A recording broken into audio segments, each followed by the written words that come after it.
How you doing? This is Robert Rivera, your host again for another episode of Who's On First, and we have another special guest here. It's Sean Guilday. He is a World Series umpire for what year, Sean? 16, 26, 2016. 2016. So tell us a little bit about yourself. Well, I reside in northeastern Pennsylvania, probably about an hour and 45 minutes from Williamsport. I've been umpiring. I started umpiring Little League about 30 years ago, and I've been doing it ever since. I've done some other umpiring as well, high school and some college, but now my focus is mainly on Little League.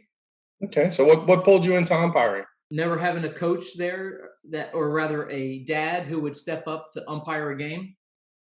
Right. And we got to the end of a season, and I was coaching at the time. And I told my manager, I said, well, I'll just umpire the last two games. And after umpiring the last two games, I said to him, I kind of like this. Next year, just get another coach and I'll just umpire. Well, he loved it because he always had an umpire at the ready. So I went to every game, whether it was home or away. And one thing led to another. And next thing you know, I'm umpiring basically full time as far as Little League and started to get into Legion and some other groups as well, all through high school, and then some, like I said, some college. Then I started going to clinics, and I realized I had no clue what I was doing. So once I started going to some clinics and learning how it should be done, I'll never forget the first time they said, you got to do this or you got to do that. And my jaw about hit the floor saying, that's what I'm supposed to do. That's when I realized I didn't know anything about what I was doing. Yeah, I can say from personal experience that when you go to the umpire schools in Williamsport, and I was lucky enough to go to Harry Wemmelstadt's school, they will humble you. It will humble you. Just when you think you know everything about baseball, they hit you with some stuff. They do some stuff to you that you'll be like, what? You come out with some great knowledge. And you also teach at Williamsport, correct? I do. I'm on staff for the schools that operate there. I have helped out at the schools in Bristol as well. So, Okay. But this last year we haven't had much because of COVID. Right. So COVID has kind of thrown a monkey wrench into a lot of the on-site trainings. But we've done some. I've done with some of my local leagues in my district. We've done a Zoom meeting for rules and stuff like that. Kind of hard to do mechanics on a Zoom meeting. You can do diagrams and stuff, but it's much better to be physically on the field. Right. But for rules, it's great to have a Zoom. We had with one of the leagues, I think we had 25 or 30 guys on the Zoom, and it was got good positive feedback from it. Yeah, I've been to one of your clinics at District 29. I was assisting you, and we had some really good guys that learned a lot, and we had a lot of fun. The knowledge that's being put out by everybody in these clinics is amazing, and it's necessary. The thing about clinics is not just for new guys. Right. You can't use a pencil for 100 years and never expect to sharpen it because there's new mechanics coming out all the time. Right. So even somebody who's been umpiring as long as I have, it's still good to go to the clinics. You'll pick up something. Some of it may be basic to you, but boy, you can always sharpen that pencil. Yeah, it was always one of those things where when I umpired, I always wanted to umpire with guys that were in the college ranks that were above me, so I can learn from them. And one of my best experience was Super Nationals or something like that. He was Super Regionals or something, but we were umpiring a high school game, and he said, "Kid, you're wasting time." And I'm like, "What are you talking about?" He goes, "That ball goes foul. Come up throwing. Let's go. Let's get another ball in play. Let's go. Let's go. Let's go." Yeah, Because we have 7 innings. You waste 5 minutes an inning.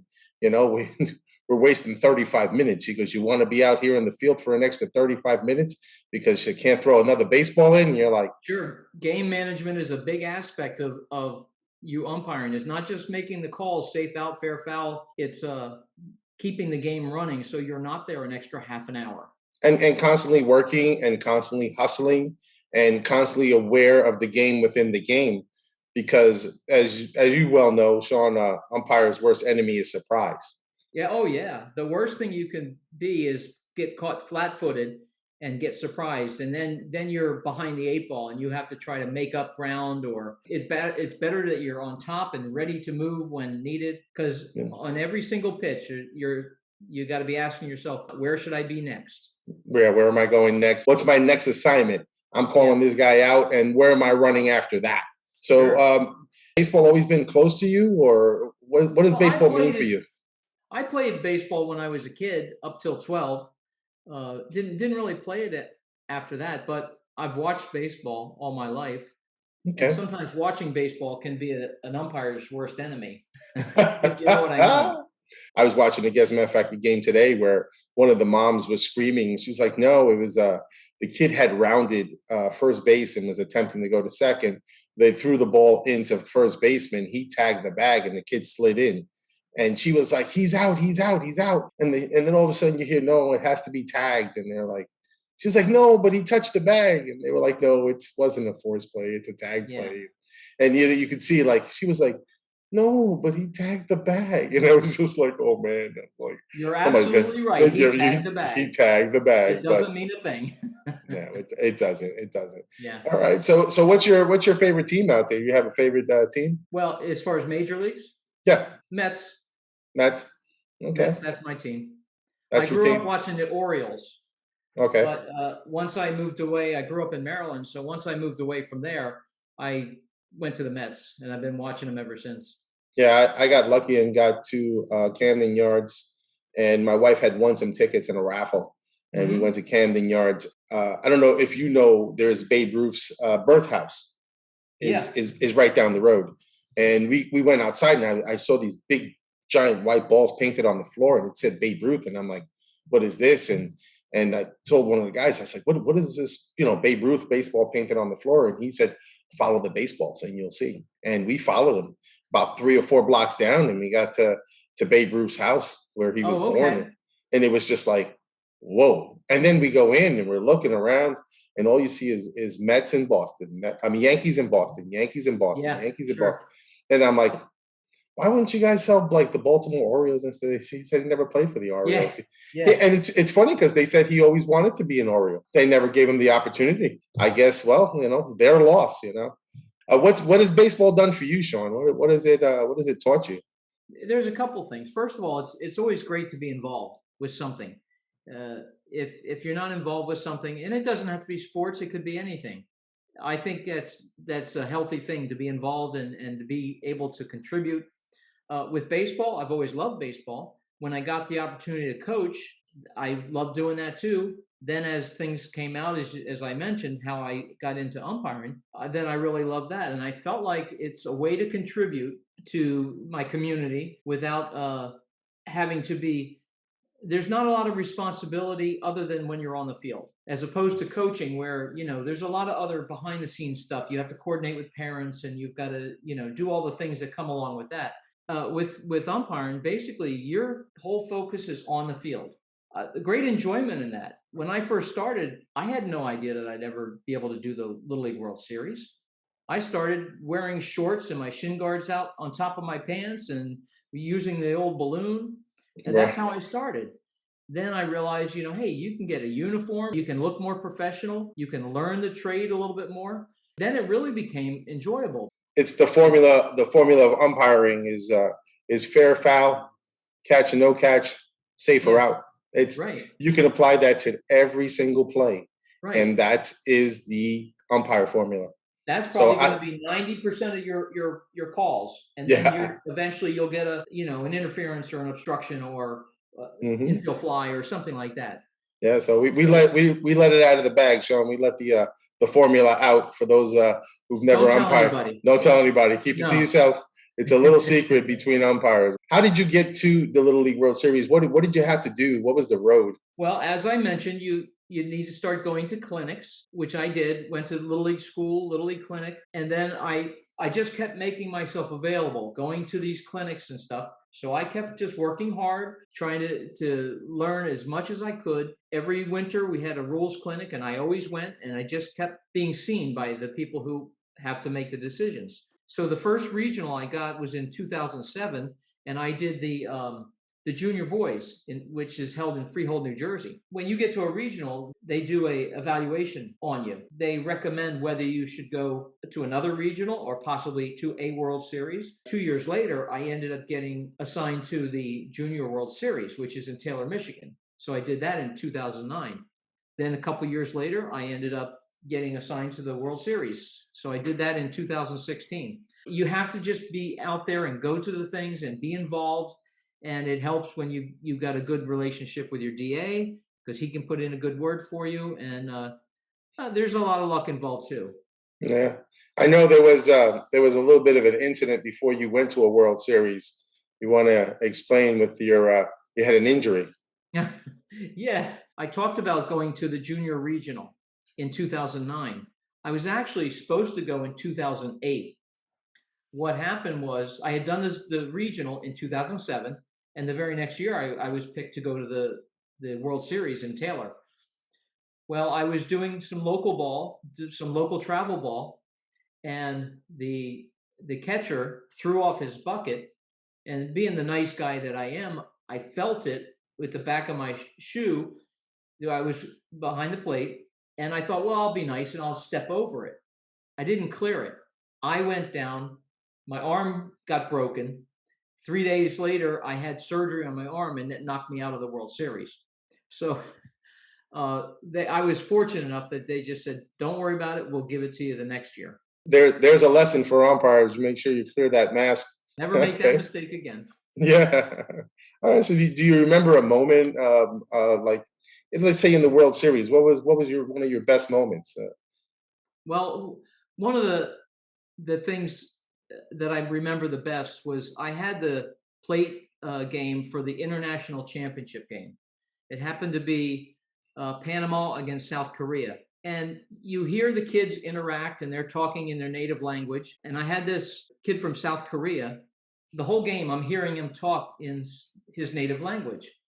Well, the game's almost over, potentially the last batter. The pitch comes in and it's low and outside, and I called it a ball.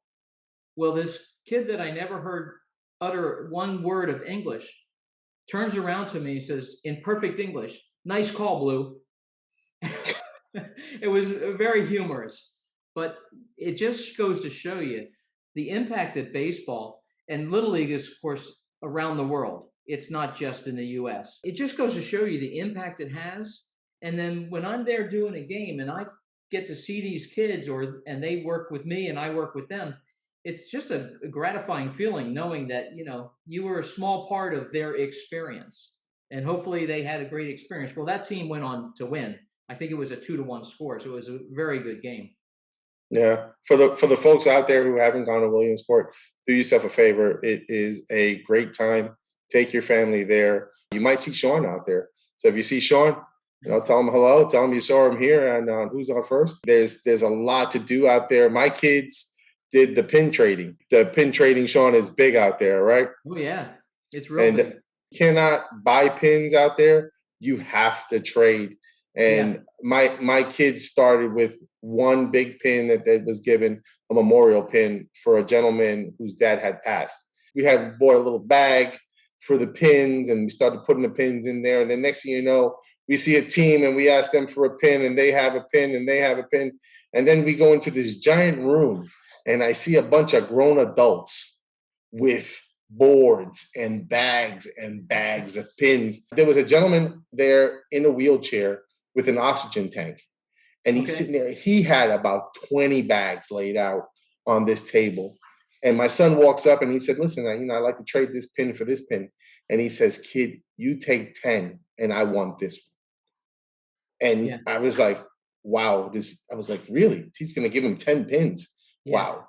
And at the end of it, they both walked out of there with this giant bag full of pins. Maybe they had 40, 50 pins in there. And I was just like, wow, it's amazing. Then my daughter asked me, she goes, "What do I do with all these pins when I get older?" I said, "You come back here." And you see a little kid and you sit there and you open up your pin bag and you say, "Hey, you take 10, I want one." Exactly. You pay it forward. You pay it forward. It's interesting that you brought up people going up to Williamsport because this year is going to be a little bit different. Because of COVID, they're not allowing spectators. Oh, wow, So dude. yeah, there's not going to be any, spectators. There will be spectators from the families of the teams, that type of thing, and a Right, small amount of spectators.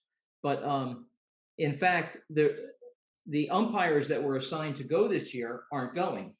No, the normal experience for any umpire that goes to the World Series, you experience the parade that goes through Williamsport.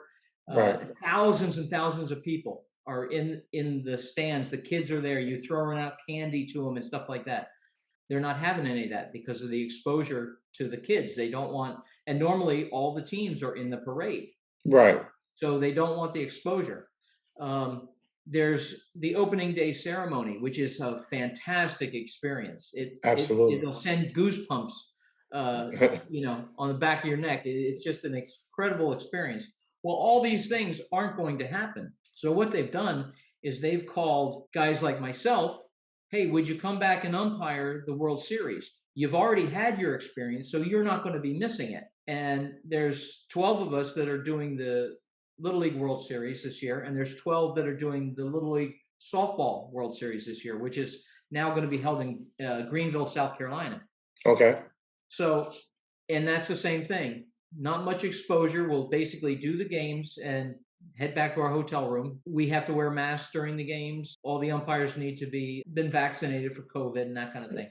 So it's Hmm. going to be a little bit different. It will all be televised, so you'll still be able to watch them on TV. But this year it'll be the COVID year, we'll say, because obviously there was nothing last year with COVID. This year they're Okay. doing it, but they have an advisory board that has mandated the best route that they believe to keep the kids safe. So they want those kids to be able to still play the World Series, have a great experience in the safest possible setting, which Okay.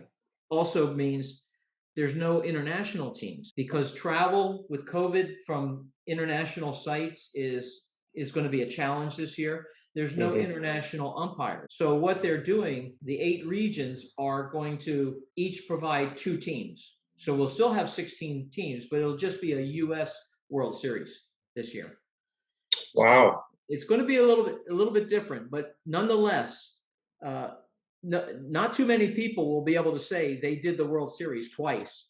Well, there's 12 of us in baseball and 12 in softball that will be able to say that. So it's quite an honor to be asked to do it the second time. Okay. Oh, you're doing it again.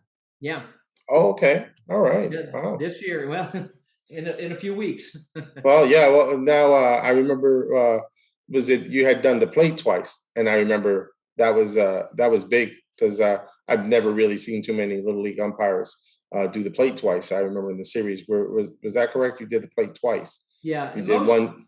most of the umpires did because in prior to COVID, there's usually 16 umpires Okay. because you've got 2 games going at a time. They kind of overlap the start and the end, so you need enough umpires that you can cover the games and not worry about I got to run out of this game to get to another one. So um, and the schedule works out that at least in my year, they are each of us, the 16, did the plate twice, and so it just worked out good for us. Okay. Wow. There may be That's a years that some guys don't do it twice. I'm not sure if that's been the case, okay.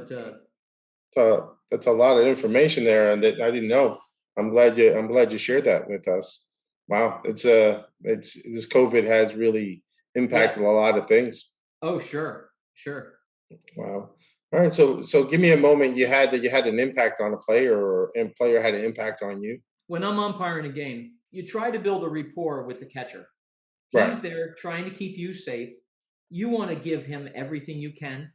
Hmm. If it's a strike and you can get a strike, you want to call that strike. But sometimes a catcher, especially at younger ages, they get frustrated. They'll be playing and it's not going their way, and he throws a perfect throw to second to pick somebody off, and the other end they're not there, or they get caught napping, and those type of things. So when he gets frustrated, I'm not coaching him. I just want to say, hey, it's going to be all right. You're going to be fine. Right. The analogy I use a lot of times is, hey, when you finish using the bathroom, you flush the toilet and get rid of all the bad stuff. So Right. do the same thing here. And I've always tried to impact in a very small way the catchers that are before me, because they're working hard to to do their very best. They've got all the gear on. It could be a 95-degree day with 100% humidity, and Yeah. they're just, they're going all out. But it's tough sometimes. So if I can impact a player in such a way, it doesn't have to be the biggest setting. It doesn't have to be in a World Series and that kind of a moment. Just your everyday game, and try to impact the players that I have before me. That's a lot of reward for me. Yeah, well, I had a young man. It was a high school, Catholic high school game I was doing, and he was working. And I told him, "Hey, man, good play here and good call there." And he's like, "Hey, thanks, Blue." I say, "Man, I can appreciate it because I was a catcher." Yeah. And at one point, we were getting into the last inning. It was 98 degrees, but it had to be 103 on that field, and I Hmm. was just drenched. And he turns around and he goes, "Blue, how you doing?" I said, "Listen, one more inning and I'm getting out of here. I need 3 outs." And he goes, "Don't worry, Blue, I got you." Yeah. And I'm like, "Oh, okay. Hey, thanks." Well, the first batter comes up and he walks. And I turn around and I tell the catcher, I said, "What happened?" I thought you said you got me. He goes, "Don't worry, you're fine." Yeah. I said, Yeah. "Oh, okay, no problem." Next kid comes up and he pops up and we still got a runner at first, 1 out. And I'm sitting there, I'm like, all right, maybe, catcher. Well, we get a 2-2 count. Here comes that pitch. Nice little cutter. I call strike three. He throws down to first base and he just guns this guy down at first base and turns around and goes, "There you go, Blue. Let's go home." And I'm like, whoa, what What happened happened? here? Yeah, and he's like, "I told you I got you." I was like, "Oh man!" I told that Yeah. kid, I said, I wish I could give you a hug and a kiss." And he's like, "Go home, we're good." And I'm like, "Oh man, it's amazing." And it's one of those things that as an umpire, you do have to build a rapport with that catcher because you got to remember he's the one that is catching that ball. You don't want to get pelted with that ball. No, you're Yes, not kidding. and speaking of taking care of the catcher, like my protocol is like when the catcher gets hit, right? I usually, "Hey, catch, you good? Yeah, okay, I'll be right back." And I'll take that walk up to the pitcher, change the ball Mhm. out. You agree, right? You Yeah. Oh, go out yeah. there, change that ball out, and come back. You take a little walk, and then come back. You sweep the plate. "Are you okay, catch? You good? Yeah, okay." Come up to the side, look around, put your mask on, come back in, play.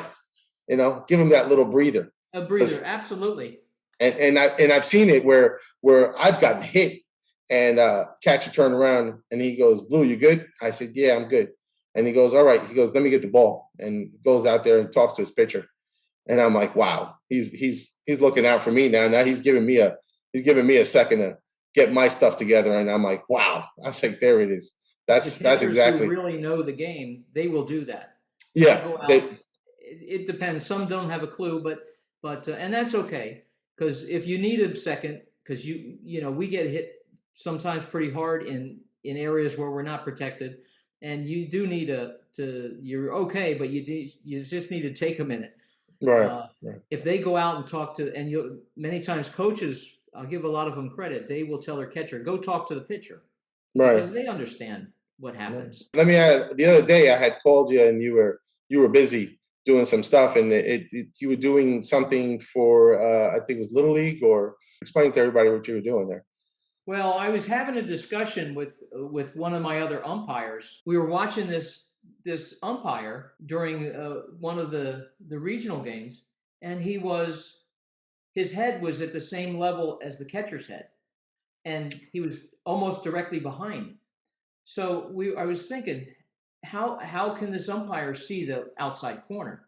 So we're Hmm. saying he needs to raise up and get higher, so his chin is is no lower than the catcher's head, so he can Absolutely. see that with a right-handed batter down this way, or a left-handed batter seeing the other way. Right. And so it was kind of an interesting. It wasn't meant to criticize, but just an observation, because we're always observing it and saying, "Hey, do I do that?" I'll tell you a funny story. When one of the first schools I went to for Little League, they videotaped us from behind the pitcher with simulated pitches, but there was no batter other than one of the other umpires just standing there. and they said, "Oh, you're dropping your head." No, I'm not dropping my head. Oh, yeah, you're dropping your head. No, I'm not. No way. Okay. So later that night, we go into the rec hall and we're looking at everybody's videotape. And it got to mine, and I see the ball come in, and I'm dropping my head. I said, "Oh man, I am dropping my head." So you know, the training is never ending. It never Yeah. ends. You never reach perfection. You can go today and have a great game. Everything falls into place. Your mechanics were solid. You can go tomorrow, and it's like you never umpired before because nothing seems to be working, or Mm. you're having an off day. Yeah, it does. And mine was tracking the ball and blinking. Mhm. I had a Mhm. constant blinking, not so much moving, but it was just tracking the ball into the glove and not moving my head with my eyes and blink. And they would Right. say, "Hey, you're blinking," and I said, "No, I'm not blinking." They said, "You're not tracking." "No, I'm tracking." And they showed me the video, and I go, "Oh my God, look, my eyes are shut." And there's the ball, 3 feet in front of the catcher, and I'm Sure. like, "Oh man." When we have students in school, we'll put them in the cage, and we'll have one be the umpire, one's the batter, one's the catcher, and one's just from a pitching machine feeding the pitching machine. Right. And we'll say the same thing. You're tracking with your head, meaning the ball's coming in, and you go, you know, Yep. I'm exaggerating, but Yeah. oh no, I'm not doing that. Okay, Uh, I'll put, I'll, I have a stick. I said, okay, set up, and I said, put your chin on there. Now the pitch is going to come in. Track it with your eyes. They go like this, and they realize they can't go down because they're yeah. tracking with their head. Then they kind of get the message. So it's little things like that. For me was they taught us how to get rid of the blink. We put our mask on, and my roommate and I would throw the ball into your mask and Yeah, just bounce it, boom, off your face, and you'd sit there and you'd be like, wow, this is really. So one day my roommate had come in the room, and he's like, "What are you doing?" I said, "I'm laying on the bed and I have my mask on," yeah. and it was to keep my head controlled so I wouldn't move because So he would you could throw the just follow ball. with your Yeah, eyes. and I would follow. Well, I throw the ball up, and the ball will come in, boom, hit my mask, and I wouldn't blink. And guys, if you want to umpire, let me tell you something. That is one of the worst things to try because it's a natural emotion. Something's coming at you, and you're going to want to blink. It's Sure. natural. It happens. Yeah. So you're sitting there, and I'm throwing the ball up, and it's hitting me in the mask. Throwing the ball up, it hit me in the mask. And he goes, "How's it working?" I said, "Pretty good." And he goes, "Yeah, you look pretty good." I said, "Yeah, I'm keeping my head still. The ball's coming in. I'm not blinking. It's hitting. I'm good." And I said, "Well, I'm going to go in and take a shower." I go and take a shower. I come out, and he's leaning over the bed. He's like, "Oh." And I said, "You okay? What happened?" He goes, "I threw the ball up and didn't hit me in the mask." And I said, "Well, you didn't move. That's good. That's a start." Yeah. Yeah. We also had the ball. We would strategically put a ball somewhere. I would hide it one day. He would hide it one day. We'd put a baseball somewhere. As we walked in the room, we would look for the baseball. Once you saw the baseball, then you can never turn your back on that baseball. It always like a string, always attached to your chest. Yeah. Chest And to the it ball. Right. It always trained us to, hey, all right, I got to walk in the room, or I got to walk sideways into the room and, turn. And it was one of those deals where, these are things that if you guys listen, if you want to get to the World Series, these are golden nuggets we're throwing out there for you. Sean's been there. And one of the other things that they taught us in school is somebody is always watching you. Especially in today with cell phones and videos, you know, The, so don't think for 1 second that you're in the middle of the woods and umpiring a little game for a little league, and you don't think somebody's not watching you. There's yeah, somebody watching you. yeah. Somebody will videotape you. They'll see you hanging out at the fence, and you got your mask on the floor, and your shirt is wrinkled, and your hat is backwards. Oh no, that's the absolute no no. That's a no-no. I always Yeah, tell my kids, never trust an umpire with his hat backwards. it's like a barber So that's bald. I think the new umpires, or let's say inexperienced umpires, they get all this information and they're trying to jam it all into one package, and then they have just they paralyzed by analyze.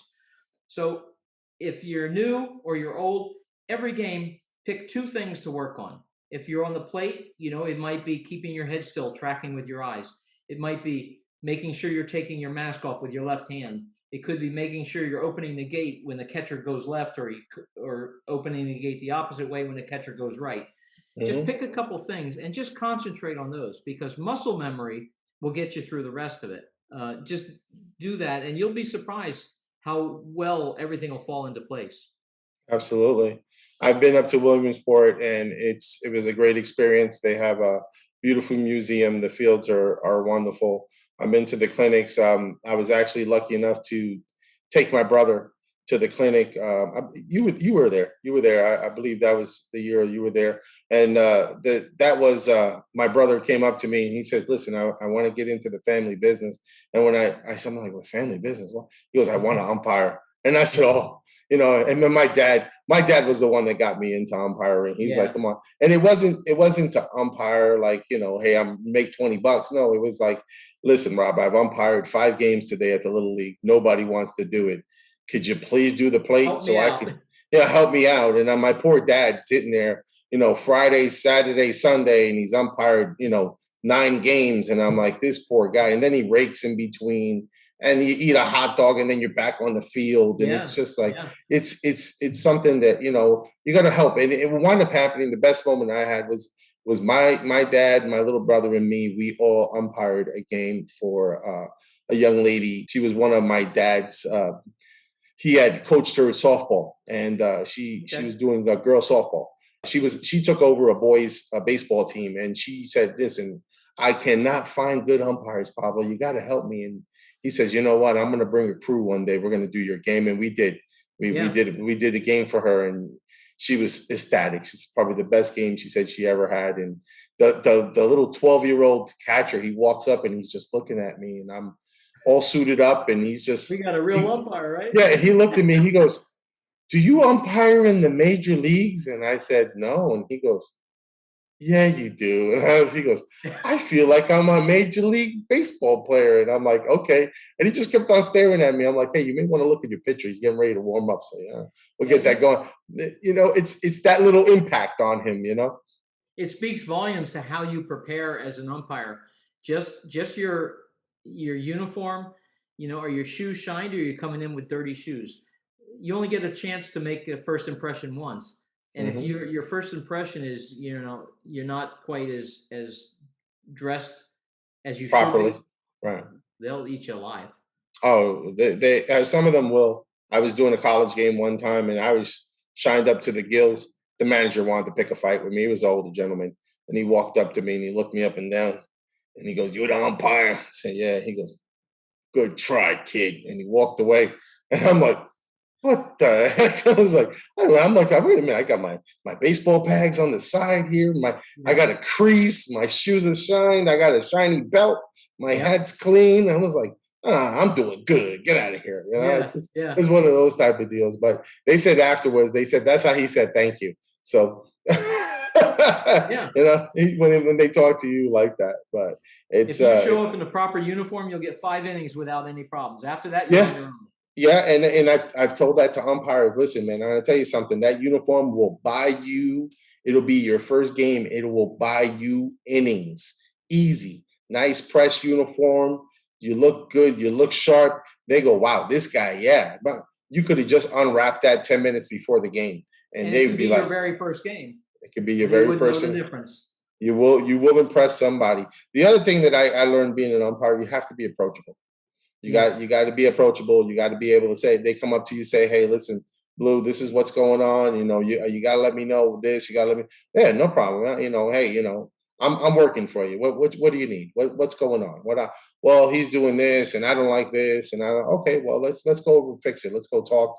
Let's go talk it out, and like men, and we'll discuss it. And Yeah, if you're approachable, that diffuses a lot of situations.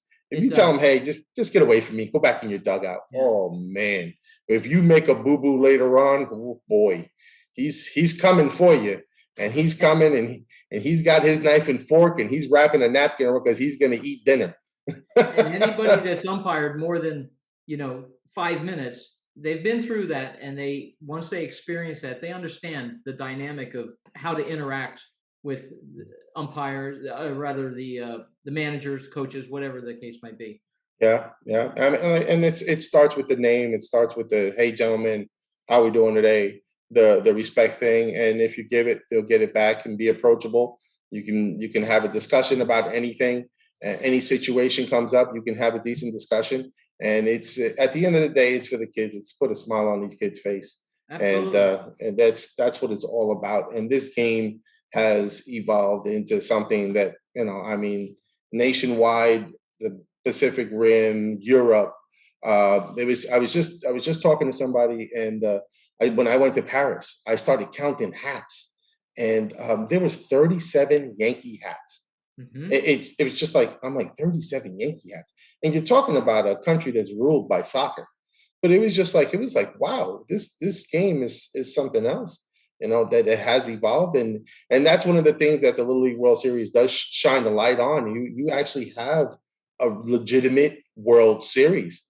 You have teams from all over the world that Right, come. right. I know we called Major League Baseball the World Series, but it's for me, it's It's WBC not. is It's the the World Series. U.S. series. Right, it's the U.S. Series, so Yeah. it's one of those type of deals. Well, thank you, Sean. Thank you for being on the show. I got my curveball question. You're in a stadium and you want peanuts or pretzels. What would you get? Oh, pretzel with mustard. Pretzel with mustard. Absolutely. All right. Well, thank you for being on the show. I appreciate it. Thank you for your time. And remember, folks, keep on swinging. Every strike gets you closer to that next home run. Always a pleasure, my friend. Thank you. If you like the show, please do me a favor. Subscribe. Right. You see it? It's right there. Subscribe, share, like, and don't forget, put that bell on. That'll ding you when I put something else on, all right? All right. See, before I had to be precise with the recording, but I have an editor now. And he takes things, puts it in and out. It's great.